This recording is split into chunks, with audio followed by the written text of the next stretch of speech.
The day the three orphan boys made history in our village is one that will never fade from our memories. They were just poor children, alone in the world, with nothing but each other and their wild imaginations to keep them company. These boys had nothing, they were orphans, living off the kindness of others. They spent their days doing odd jobs, just trying to survive.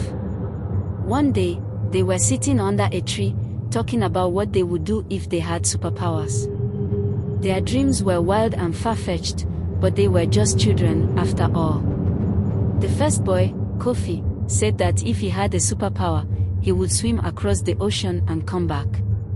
The second boy, Kwame, said he would climb the tallest coconut tree in the village, one that no one had ever been able to climb. The third boy, Yao, said he would shoot an arrow into the sky, and it would never come back down.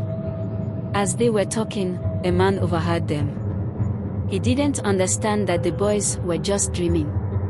He thought they were boasting, so he went straight to the king and reported what he had heard.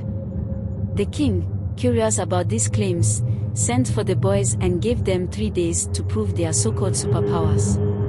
When the boys heard this, they were terrified. They knew they didn't really have any superpowers, and now the whole village expected them to perform miracles. They cried that night, not knowing what to do. But on the second night, something strange happened. Wait, if you've made it this far in today's video, please subscribe and like the video. Thanks. Each of the boys had a dream. In Kofi's dream, he was given a magical pair of underwear.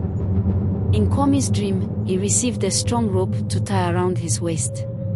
In Yao's dream, he was given a special arrow.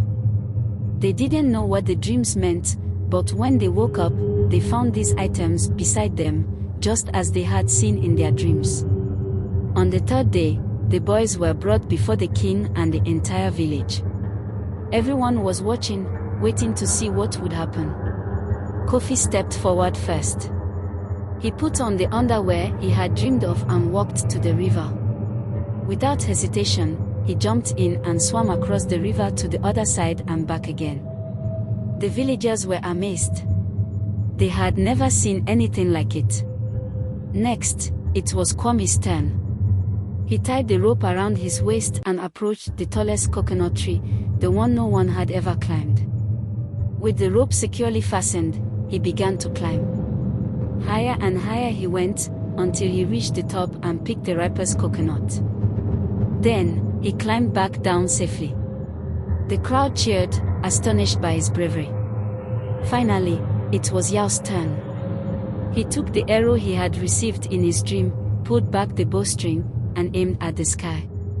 He released the arrow, and it soared high above the village, disappearing into the clouds. The villagers waited for it to fall, but it never did. The arrow had truly vanished.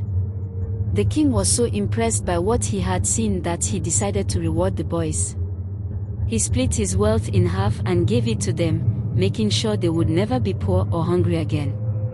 But the man who had reported the boys to the king was not so fortunate. The king was furious with him for causing trouble and ordered that he be punished. From that day on, the 3 boys were no longer orphans living in poverty. They were celebrated as heroes, and the villagers never forgot the day they saw real magic. The story of the 3 orphan boys and their superpowers became a legend in our village, a reminder that even the most unlikely people can do incredible things.